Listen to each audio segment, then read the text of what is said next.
Alors bonjour à tous, si vous avez une petite envie de partir en nature, une petite évasion en pleine nature, on vous a concocté une petite sélection de 3 livres. Alors le premier, c'est L'Arraché Belle de Lou d'Arsan aux éditions La Contralée. Alors ce texte, c'est l'histoire d'une femme dont on ne sait quasiment rien et qui décide de partir, de quitter tout ce qui fait son identité sociale. Donc elle quitte d'abord son travail, son appartement, son compagnon et elle part sur les routes. Elle part d'abord en voiture, elle abandonne ensuite sa voiture pour faire du stop et finalement elle continue à pied dans une espèce de quête, une errance, un voyage initiatique en plein cœur de la nature justement pour renouer avec ce qui fait son identité propre en dehors du cadre social. C'est un texte qui est très beau, qui est très poétique, c'est une plume vraiment merveilleuse. Il n'est pas forcément très facile à lire, c'est-à-dire que c'est un texte qui est exigeant aussi, mais c'est ça parfois qu'on attend de la littérature. Mais en tout cas, c'est une écriture qui sublime et qui porte vraiment le propos de Lou d'Arsan. Un deuxième texte, La Géante, de Laurence Vilaine aux éditions Zulma. Alors ce texte-là, je suis quelquefois un peu embêtée pour le présenter, parce que je pense que c'est le texte qui m'a le plus emballé, le plus touché de cette rentrée littéraire. Et en même temps, c'est le plus compliqué à présenter, parce qu'il est irrésumable. C'est-à-dire que en fait, c'est un texte qui est extrêmement beau, vraiment magnifique. Mais il y a plein de petits détails un peu partout qui viennent se rajouter et créer une intrigue assez foisonnante.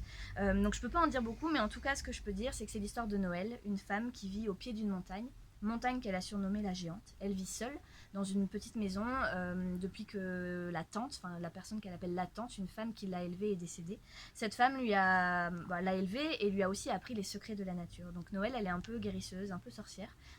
Beaucoup de gens viennent la consulter justement par rapport à ses connaissances sur la nature. Et un jour, sa petite routine solitaire est brisée parce qu'un homme vient emménager dans une maison du voisinage. C'est un texte qui est vraiment très beau sur l'isolement, encore une fois sur cette nature, mais aussi sur l'ouverture aux autres et ce qu'on apprend grâce à eux. C'est vraiment magnifique. Tout ce que je peux dire en plus, c'est qu'il faut absolument le lire.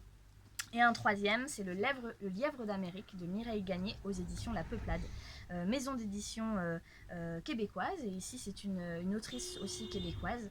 C'est l'histoire de Diane qu'on rencontre à 3 moments différents de sa vie. Quand elle est adolescente et qu'elle vit sur une petite île battue par les vents en pleine nature. Et ensuite, plus tard, quand elle est adulte, elle a voulu absolument quitter cette île sur laquelle elle a grandi pour travailler dans la grande ville. Et justement, elle ne vit plus que pour son travail. Vraiment, elle veut travailler plus tôt le matin et plus tard le soir, être toujours plus performante, ne jamais s'arrêter, sauf que évidemment l'erreur est humaine et que c'est très compliqué pour elle d'accepter ça. Et troisième moment où on la rencontre, c'est un petit peu plus tard. Elle a subi une opération chirurgicale. On n'a pas beaucoup de détails sur cette opération, mais toujours est-il qu'elle a d'étranges symptômes, d'étranges effets secondaires qui viennent un peu perturber sa vie. Et voilà, je n'en dis pas plus, mais vous verrez le rapport avec le titre, Le Lièvre d'Amérique, un titre assez énigmatique, et surtout le rapport avec la nature.